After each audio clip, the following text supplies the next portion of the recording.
이번에 북한에서 여태까지 코로나 그런 건 우리하고 상관없다 이렇게, 물론 믿는 사람은 별로 없었지만 그렇게 우겨왔습니다. 그러다가 코로나가 발생했다 하면서 큰일 났다 이렇게 한 것이죠. 그러니까 이제 이것을 북한의 코로나쇼 이렇게 이름을 붙여봤는데, 그렇다면 그게 어떤 의미인가? 그걸 특히 우리 대한민국 윤석열 정부, 그리고 미국 바이든 행정부, 이런 데서는 그것을 어떻게 받아들이고 있는가 하는 것을 좀 살펴봐야 하겠습니다. 한국의 경우에 윤석열 정권은 그러니까 5월 12일 오후 미사일 발사 직전까지, 그때까지 이런 겁니다. 이제 북한은 도발 끝났다. 한동안 이제 사이좋게 지내면서 도발을 안 할 거다. 그리고 이제 우리는, 윤석열 정부는 북한과 대화를 하겠다. 이 대화를 하겠다는 것을 취임사에서도 강조했죠. 그게 이제 계속 이어지고 있는 겁니다. 그러다가 저녁 6시경에 그 이후에 북한이 미사일을 발사하니까 이제 그때 국가안보실에서 개탄을 한 거죠. 그래서 이제 분위기가 냉각이 돼가고 있었는데 5월 13일이 되니까 북한에서 또 새 방송을 보냈습니다. 그러니까 한국 언론에서는 북한에 진짜로 코로나가 심각하다, 이런 이제 북한 방송을 소개하면서 거기에 토대해서 윤석열 정권이 꿈꿨던 앞으로 잘 풀릴 거야 하는 이야기를 또 다시 확산시키기 시작했습니다. 이렇게 보면은 대한민국의 언론이 이거 좀 아주 된통 혼이 좀 나야 되겠다, 재구시를 못한다 이렇게 보입니다. 지금까지 언론이 뭐 했습니까? 윤석열 칭송, 윤석열이 뭐를 했다 하면 세상에 누가 봐도 이거는 잘못됐거나 실패한 건데 그걸 뒤집지요. 무조건 잘한 거다, 무조건 좋은 징조다, 이랬습니다. 그리고 또 흔히 좌성향 매체다 하는 곳에서는 인사청문회 갖고 물고 늘어졌죠. 그러면서 인사청문회 나온 사람들이 뭐가 흠이 있고 이건 좋은데, 그 이야기를 하면서 민주당 출신, 과거의 좌파 정권 출신은 100% 무흠결로 좋다, 이런 소리를 해서 국민들이 너나 똑같다 이렇게 이야기를 한 겁니다. 아무튼 언론들이 어디 하나 반듯하지 않다, 그런 느낌이었습니다. 그런가 하면 윤석열 칭송 아니면 김건희 패션에 대해서 저게 얼마짜리다, 저게 어떻다, 이런 이야기를 했습니다. 그리고 이 윤석열 지지층이라고 할 수 있는 우파 매체라고 하는 데서는 민주당 욕하기에 여념이 없었죠. 그러니까 저게 어떻게 머리 위에 핵을 이고 산다고 하는 한국의 언론인가, 설명이 변명을 해줄 수도 없는 그런 상황이었는데, 이제는 전부 나서가지고 북한에 코로나 터졌다 또 이러는 겁니다. 그 심보가 아마도 좀 심술 맞은 그런 심보가 아닌가, 현명한 거하고는 거리가 멀고 정치를 논하는 것도 아니고 이렇게 보입니다.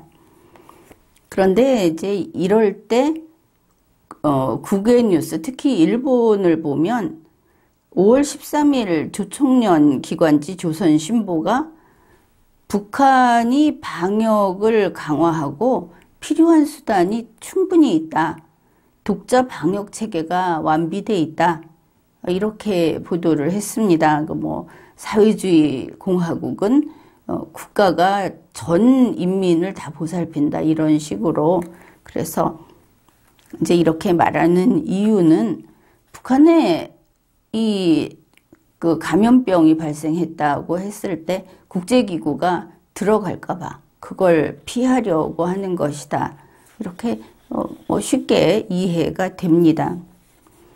이와 관련해서 WHO 세계보건기구에서 밝힌 내용이 있습니다. 이 세계보건기구 평양사무소가 있습니다. 그 평양사무소 소장이 이렇게 말을 한 겁니다. 5월 12일 현재까지 북한 보건성으로부터 지금 이제 한국에서 봤다고 하는 그 북한 방송 매체 여기에서 보도한 코로나 확진 사례에 대해서 공식 보고가 없었다. 이렇게 말을 했습니다. 평양에 있는데. 그러니까 당연히 지원 요청도 없었다. 이렇게 되겠죠. 그러면서 이 세계보건기구 평양 사무소장이 지금까지 코백스에서 북한 당국에 이 코로나19와 관련한 정보를 계속 알려주고 또 필요한 협력은 계속 해오고 있다. 백신을 주려고 했더니 북한이 거부해서 못 줬는데 요청하면 우리 코백스에서 주겠다. 그러니까 윤석열 정권에게 백신 달라고 할 이유는 좀 없어 보이죠. 그럼 만일 백신을 달라고 했다면 이것도 쇼인가? 고 생각해 봐야 되는 겁니다. 자기네 평양에 아주 편리한 수단이 있는데. 그래, 이러한 김정은이의 코로나 쇼를 한국은 믿고 외국은 믿지 않는 지금 현상이 발생하고 있죠.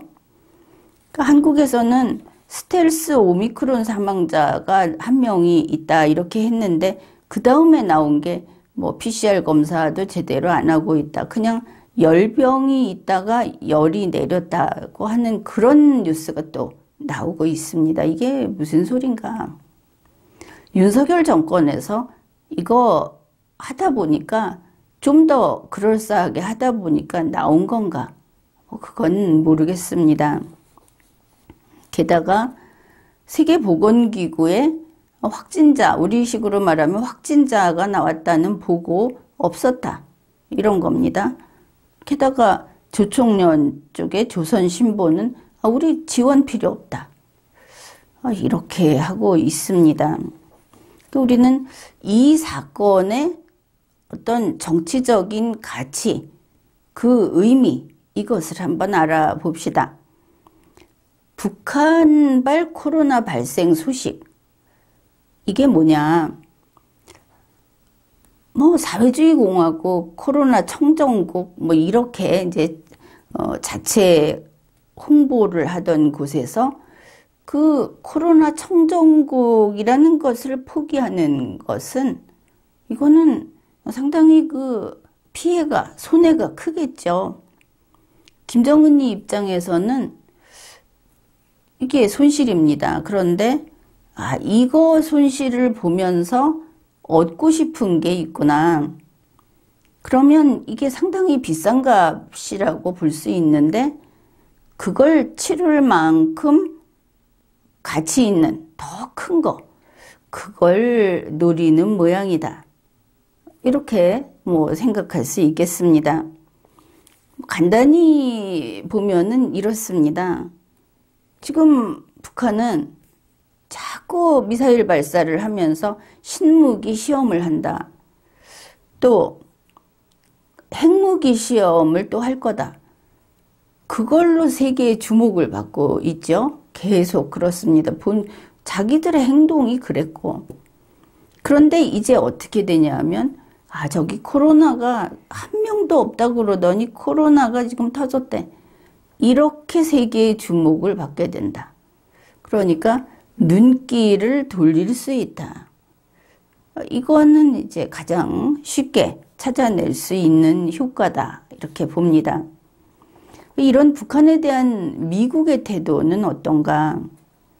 우선 이제 우리와 관계해서 미국 바이든 대통령은 5월 20일에서 22일까지 한국을 거쳐서 5월 22일에서 24일 일본까지 일본의 방문을 마치는 이런 이제 계획을 세워놓고 있습니다. 한국에 와 있는 동안에는 5월 21일에 윤석열 대통령과 양자회담을 계획하고 있죠. 이번에 무슨 그 국빈 초청도 아니고, 그러니까. 그리고 5월 22일에는 잠정적으로 문재인 대통령과 실무 협의를 지금 예정을 해놓고 있습니다. 문재인 대통령이 현직일 때 청와대에서 밝힌 바로는 한반도 평화 프로세스 등 실무를 협의할 거다 이랬습니다. 그랬는데 이제 5월 12일에 지금 두 가지가 나오지 않았습니까? 북한에 코로나가 발생했다. 또 하나는 북한이 미사일을 3발 발사했다. 이 두 가지 뉴스가 나왔습니다. 근데 미국 국무부에서는 북한에 코로나 백신을 줄 그런 계획이 없다. 이 코로나에 대해서 선을 긋습니다. 그 다음에 국무부가 발표한 내용, 이것을 우리가 좀 치밀하게 읽고 분석할 필요가 있는데, 이렇게 이야기를 합니다. 미국은 북한에 대한 외교적 접근에 여전히 전념하고 있다. 북한이 대화에 나설 것을 촉구한다. 지금 16번째 도발을 했고 핵실험을 한다는 소문이 계속 나오고 있는데 이렇게 말을 하는 겁니다. 그 다음에 미국은 한국과 일본에 대한 방어 의지가 여전히 철통 같다. 이렇게 말을 합니다. 미국의 해구산을 믿어달라. 이런 뜻이죠. 같은 날, 하와이에 본부가 있다고 하죠. 그 건물이 미국 인도태평양 사령부, 여기에서 또 아주 흡사한 발표를 합니다. 우리는 이번 2 발사, 이게 미국 요원이나 영토 또는 동맹들에게 즉각적인 위협을 가하지 않는다고 평가한다. 그 다음에 한국과 일본에 대한 미국의 방위 공약은 여전히 철통 같다. 이렇게 성명을 냈습니다. 좀 이상하죠? 이거 매뉴얼이 있는 건가? 있겠지만 그래도 경우마다 달라야지. 이런 생각이 들죠. 그냥 바로 5월달 것만 살펴봐도 5월 5일에 미국 국방부가 북한이 미사일 발사했을 때 우리는 이번 발사가 미국이나 동맹의 병력과 영토에 즉각적인 위협이 되지 않는다고 평가한다. 보니까 즉각적인 위협이 된다고 평가하면 안 되는구나. 이걸 알 수 있죠. 같은 날 괌 당국에서 또 이렇게 발표를 했습니다. 이번 발사가 괌이나 북마리아나 제도에 즉각적인 위협을 제기한다는 징후는 없었다. 맞는 것 같습니다. 즉각적인 위협이라고 우리가 생각 안 한다는 거를 북한에 알리고 싶다. 이거를 알 수 있죠. 5월 7일 미국 인도태평양 사령부 성명, 우리는 이번 발사가 미국 요원이나 영토 또는 동맹들에게 즉각적인 위협을 가하지 않는다고 평가한다. 한국과 일본에 대한 미국의 방위 공약은 여전히 철통 같다. 어떤 문제가 생기더라도 요 선 앞으로는 절대 안 나가는 그런 태도가 보입니다. 이제 5월 12일부터는 여기 한 가지가 더 붙습니다. 북한에 백신 공급 안 한다. 이런 게 붙는 겁니다. 미국과 관련된 데서는 이걸 똑같이 이야기를 하고 있습니다. 예를 들어 백악관에서 북한은 코백스의 백신 지원을 계속해서 거절했다. 미국은 북한에 백신을 공급할 계획이 없다. 이렇게 정면으로 거부, 부정하는 이런 것을 밝힙니다. 그래, 여기까지에서 이렇게 보면 미국이 한 몇 가지 분명한 입장을 보이고 있습니다. 미국은 북한을 협상 테이블에 나오게 하려고 한다. 그런데 코로나 지원이 아니라 비핵화 협상 테이블로 나오게 하려고 한다. 이거 분명하죠. 지금까지 계속해 왔으니까. 그 다음에 또 하나는 지금 미국은 북한을 공격할 의사가 없다는 것을 보여주고 있습니다. 반복해서. 그러니까 아마도 얼마 전에 김정은이가 핵무기를 선제 공격에 앞서서 공격하는 데 쓰겠다. 그래서 선제 공격용으로 쓰겠다고 했던 바로 그런 일을 막으려고 계속 이 주문 외우듯이 이런 문구를 내보내는 것 같다. 이렇게 봅니다. 그 다음에 한국과 일본은 미국의 핵우산을 믿고 불안해하지 마라. 그러니까 한국과 일본에서 핵 보유 주장이 나오면 안 되기 때문에 이러는 것을 알 수 있습니다. 다시 한번 미국 국무부에서 밝힌 내용을 확인해 봅시다.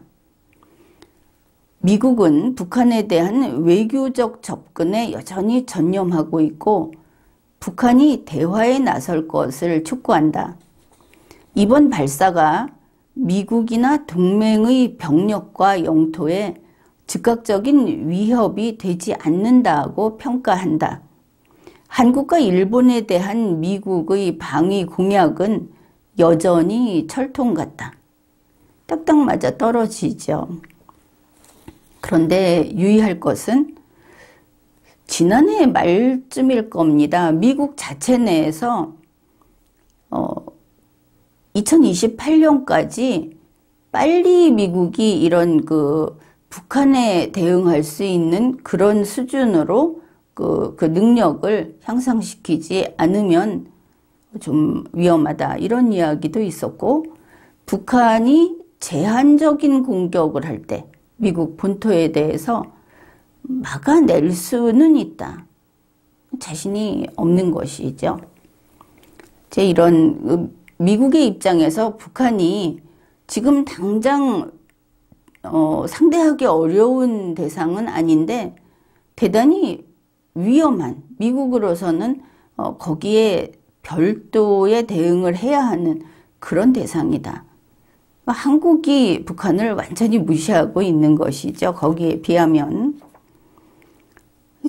벌써 한참 전에 북한이 제7차 핵실험을 할 것이다 하는 이야기가 나왔습니다. 그러니까 2022년 2월 정도부터 풍계리 핵실험장에 3번 갱도 이걸 복구하는 게 이제 관측이 된 겁니다. 그래서 미국에서는 두루 전문가들이 이제 거의 일치된 의견이 뭐냐면 이거 복구가 완료되면 김정은이는 분명히 핵실험한다. 여기에는 반대하는 사람이 별로 없었습니다. 근데 다만 의견이 나뉘는 게 뭐였냐면 5월 말까지 이걸 복구 완료하느냐. 거기에 대해서는 이제 찬반이 나뉘었던 것이죠. 그러니까 김정은이 욕심으로는 북한의 이 핵 능력을 입증하는, 보여주는 정치적 메시지를 내기 위해서 그래서 할 수 있으면 빨리 핵실험을 하고 싶은 그런 거겠지만 이게 이제 5월 안에는 어렵다. 반대하는 측에서는 이런 식으로 반대를 했던 겁니다. 특히 트럼프 대통령을 지지하는 측에서도 좀 5월에는 어렵다 하는 쪽에 가까웠던 것을 알 수 있습니다.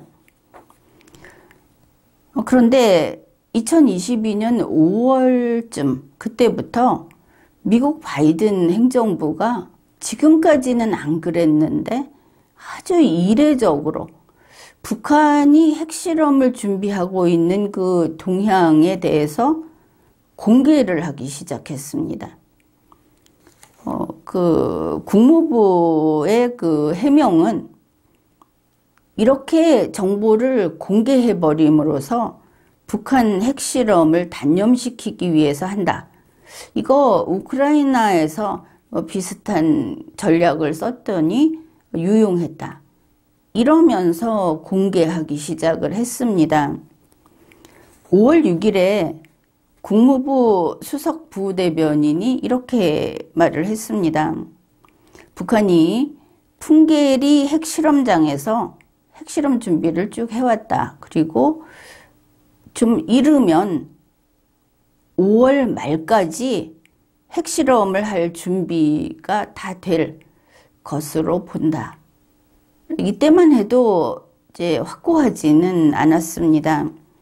같은 날 보면 하이노넨 연구원 이렇게 보는 근거가 하나 될 수 있는 이야기를 하는데 2018년에 북한이 그 풍계리 핵실험장 3번 갱도를 폐쇄를 했는데 북한이 이제 사진을 공개를 했죠. 근데 그것만으로는 정말 제대로 그 파괴를 했는지 이 갱도 안이 얼마나 파괴가 됐는지 하는 거를 파악할 수 없다.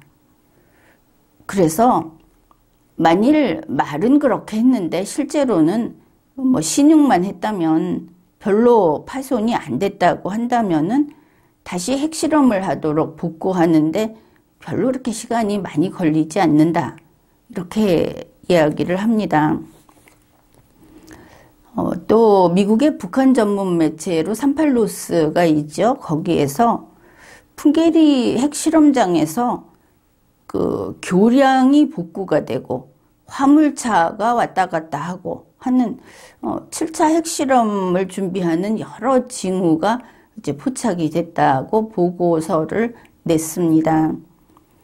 CNN 방송은 바이든 행정부의 당국자들의 말을 인용을 하면서 미국 국방정보기관들이 이 북한 풍계리 핵실험장에서 5월 말에 핵실험을 실시할 준비를 완료한 것으로 본다.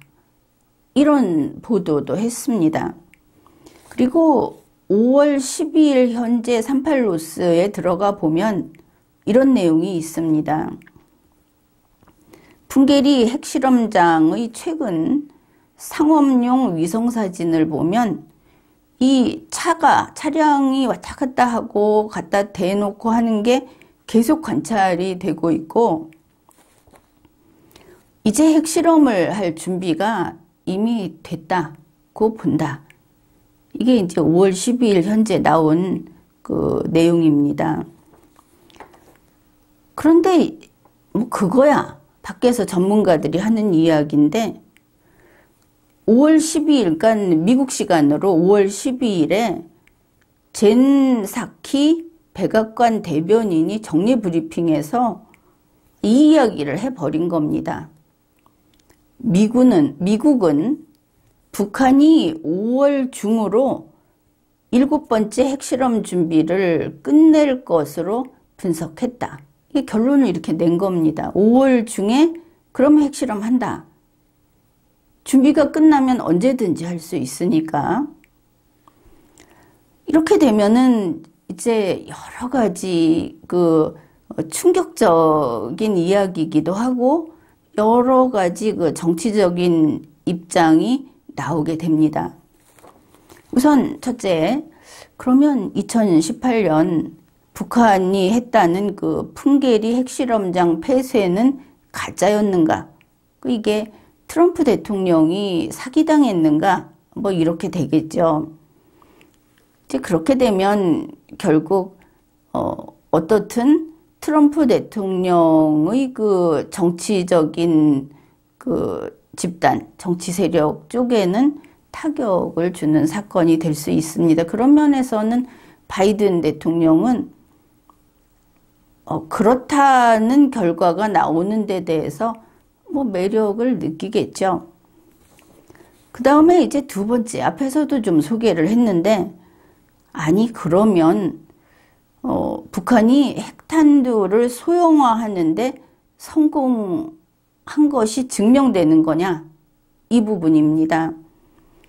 미국의 전문가들은 북한이 400kg에서 500kg 정도의 소형 전술 핵탄두 실험을 할 거다. 이렇게 예상을 했는데 그보다 더 작게 만들지는 못했을 거다. 이런 이야기까지 나왔습니다. 이제 그거는 봐야 알 수 있는 거니까 아직은 모르지만 이 정도 소형화를 했다. 이렇게 나오는데 그래서 전술 핵탄두가 됐을 때는 그 풍계리 핵실험장 3번 갱도를 완벽하게 복구하지 않아도 핵실험이 가능하다는 것이죠. 이쪽일 때는 김정은이가 애써서 이걸 빨리 보여주고 싶을 겁니다. 그런데 이게 북한이 핵탄두 소형화에 성공했다 하는 경우가 됐을 때, 이럴 때 미국은 한국과 일본이 핵 보유를 하려고 하면 어떻게 하느냐 하고 고민을 하게 됩니다. 이번에 이 한국과 일본을 오면서 바이든 대통령도 역시 그 핵 비확산 이쪽에 동의를 받아내려고 그 애를 쓰고 있죠. 지금 사실은 이게 잠자는 호랑이라고 할 수 있습니다. 상황이 이러니까. 북한이 핵탄두 소형화에 성공했다 하면은 가장 이거는 뭐 전 국민이 이제 죽고 사는 문제니까 한국과 일본은 다 죽은 겁니다. 이렇게 되면. 그러니까 그런 이야기 나오는 거 아닙니까? 이제 김정은이는 이 전술 핵탄두를 가지고 실제 써먹겠다. 그래서 이 남조선을 저희들 말로 이거를 그냥 흡수통일하겠다. 다음 단계는 딴 거 없고 일단은 대한민국을 차지하는 거. 그게 김정은이의 꿈인 것이죠. 뭐 이런저런 좋은 얘기 다 필요 없는 겁니다. 이제 이렇게 되는데 한국은 윤석열 대통령이 취임사에서 이거 포기했죠. 나는 핵 비확산 그 원칙에 동의한다. 선거 때 뭐 펄펄 뛰면서 무슨 핵 공유니 뭐니 했던 거 다 안 한다고 취임사에서 밝혔습니다. 그러니까 뭐 한국은 만만하다 하자. 한국민이 다 죽든 흡수통일을 당하든 그건 뭐 윤석열 대통령이 그렇게 하겠다고 하니까. 그런데 일본은 다르죠. 바로 이 핵폭탄 때문에 여기에 당한 경험이 있는 일본은 그건 핵 보유에 나설 겁니다. 북한이 이렇게 소형화에 성공했다고 확인이 되면. 그래서 북한이 5월 중에 핵실험을 한다 하는 것은 대단히 심각한 중대한 일입니다. 북한 핵기술이 생각보다 많이 발전해 있었다. 소형화에 정말 성공했구나 하는 것이고, 지금 보면 미사일 발사하고 하면서 고체열로 쓴다 이야기 벌써 나오지 않았습니까? 한참 전에. 그 다음에 SLBM 이건 정말 골치 아파 이랬는데 그거 실험했습니다. 얼마 전에는 다탄두, 그리고 이제 핵탄두 소형화. 이러면 미국이 급해지는 것이죠. 북한 핵실험만큼은 절대 막아야 하는 겁니다. 그리고 DMZ시라도 가야 하는 것이고 뭐든지 해야 하는 겁니다. 종전선언이라도 해야 하겠죠. 그래, 이런 상황에서 미국의 선택은 무엇인가? 일단 만만한 게 윤석열이다. 그런 면에서 더구나 문재인 대통령이 발벗고 나서서 이거를 5년 동안 추진했다고 해가면서 이거 하자고 하니까 종전선언 추진할 수 있을 겁니다. 이게 또 윤석열 대통령에게도 매력이 있죠. 이거는 리마연의 지난 방송을 보십시오. 거기에서 상세히 설명을 했으니까. 그럼 문재인 대통령은 어떤가? 그 대북 관계, 여기에 중재자의 지위로 다시 무대에 올라가기를 고대하고 있습니다. 바이든 대통령하고 만날 일정도 이미 잡혀 있고, 이런 상황에서 중국은 어떤가 하면은 얼마 전에 미국 그 블링컨 장관이 중국 측하고 직접 만나지 않았습니까? 그랬더니 그때 나온 이야기가 지금 대만, 이 타이완 문제에서 일정 부분 손만 좀 떼면 북한 비핵화에 협력하겠다. 그렇게 이야기를 했습니다. 이거 보도됐습니다. 물론 그 국내에서 됐는지는 확인은 안 했는데 이게 보도됐습니다. 실제로 보면은 현재 미국이 대만, 이 타이완에게 이런저런 이유를 대면서 미국산 무기를 안 주고 있습니다. 그것은 또 알고 있을 겁니다. 타이완이 미국산 무기를 구입하는 걸 포기했다. 뭐 이런 뉴스는 국내에도 나왔으니까. 그 다음에 바이든 대통령이 한국에 왔을 때 DMZ를 방문한다 하는 게 처음에는 이 선택지 목록에 들어있었죠. 중간에 이게 뭐 거리가 멀다 하면서 빠졌었는데 이번에 다시 들어갔습니다. 5월 13일 동아일보가 미국 시간으로 5월 12일 내내 백악관의 그 정례 브리핑, 그걸 인용해서 보도했는데 이런 내용이 있는 겁니다. 김성한 국가안보실장하고 제이크 설리번 백악관 국가안보 보좌관이 이제 같이 논의를 했는데 북한 도발 문제도 이야기를 했고 바이든 대통령이 여기 왔을 때 그 회담의 의제 이것도 논의를 했다. 그리고 바이든 대통령이 한국에 왔을 때 DMZ 방문을 지금 검토하고 있다. 이게 이제 백악관에서 나온 겁니다.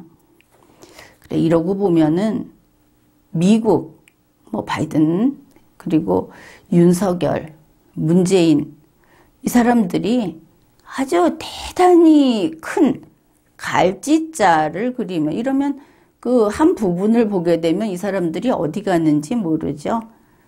갔다가 다시 오는 것도 같고, 이거 한다고 했다가 안 하는 것으로도 보이고 이렇지 않습니까? 이런 거대한 갈짓자를 그리면서 서서히 판문점으로 방향을 잡고 있다.